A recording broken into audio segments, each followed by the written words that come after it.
INFJ, INTJ, INFP, INTP, private, independent, self-directed.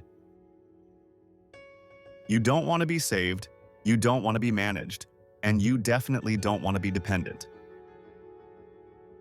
But here's the paradox. You still have needs. You still long to be seen, to be understood, to be held. So why does needing someone feel like failing yourself? Why does asking for help sound like losing control? Stay with me. We're going to decode the myth of total self-sufficiency and what it really means to be free.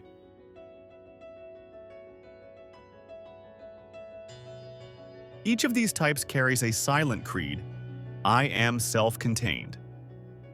For INFJs and INFPs, that creed protects emotional sovereignty, a world built on inner values, balance, meaning.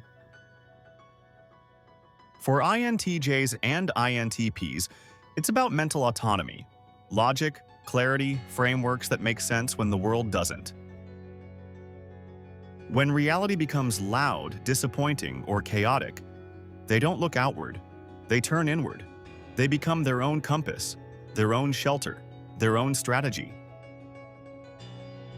At first, it feels like strength. Then, it becomes duty. And duty becomes prison. Because when "I don't need anyone" becomes your identity, you stop knowing how to let anyone in.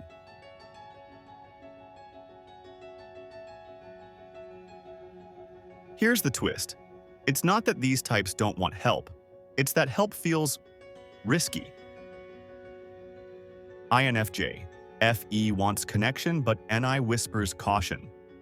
Will they really get it? Or will I have to simplify myself again?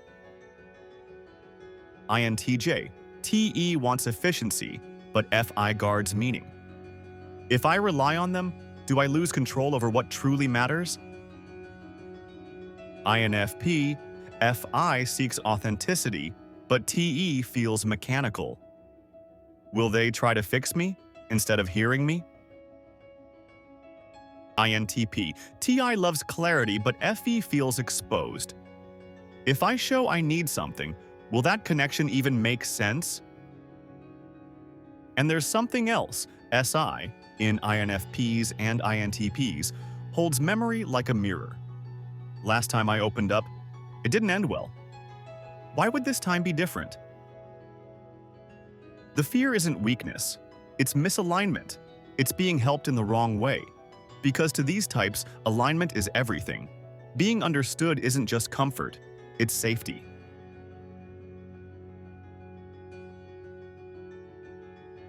They may look different on the outside, but these four types share one hidden architecture.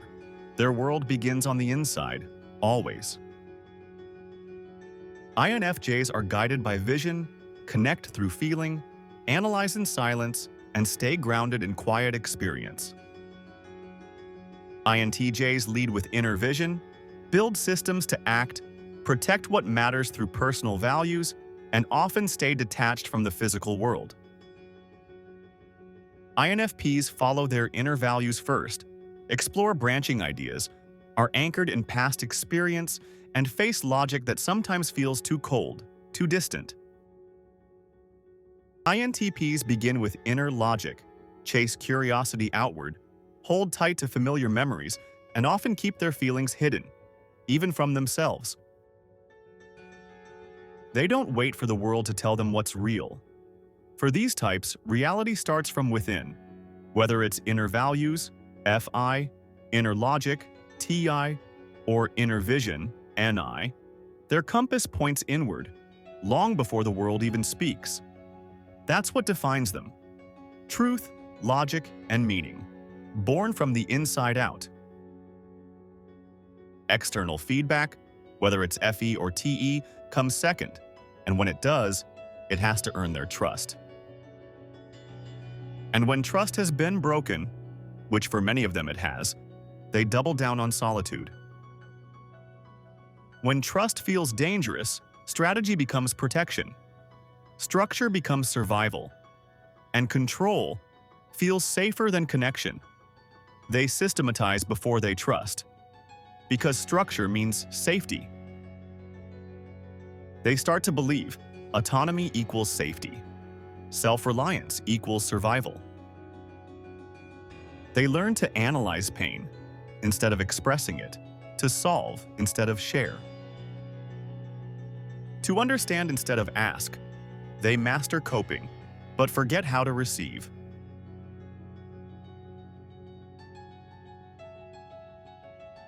You've seen it. Maybe. You've lived it. They're the ones who never reach out first, who say, "I'm fine," while quietly unraveling, who carry the weight for everyone, and then resent the silence when no one carries theirs. They'll read about healing, reflect on it, write it down, but the moment someone offers help, they freeze. Because independence became identity, and vulnerability feels like betrayal, even when they want to lean in and they don't remember how. Because somewhere deep inside they decided to need is to lose control, to ask is to fail. But that's not truth. That's trauma disguised as principle.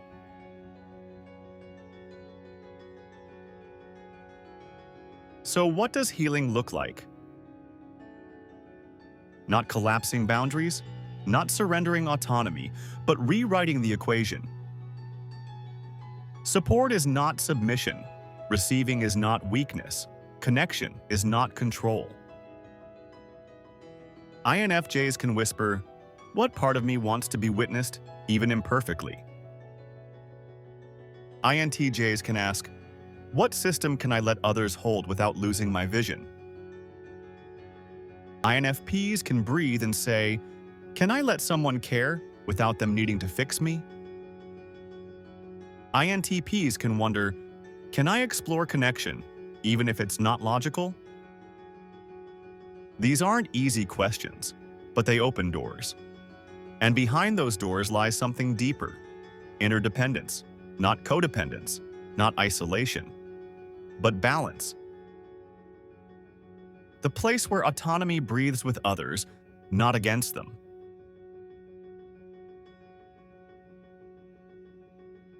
So tell me, have you ever felt like needing someone would break the image you built to survive? Have you ever confused self-protection with integrity? Rejected help that was actually safe? What would support look like if it honored who you are instead of replacing it? Drop a comment if you've ever felt this paradox. Let's open that door together. This space is for the ones who never ask, but maybe need to. And if this resonated, stay close for episode 18, Friends, but at a distance. Because next time, we'll explore why these types love deeply, but only at arm's length.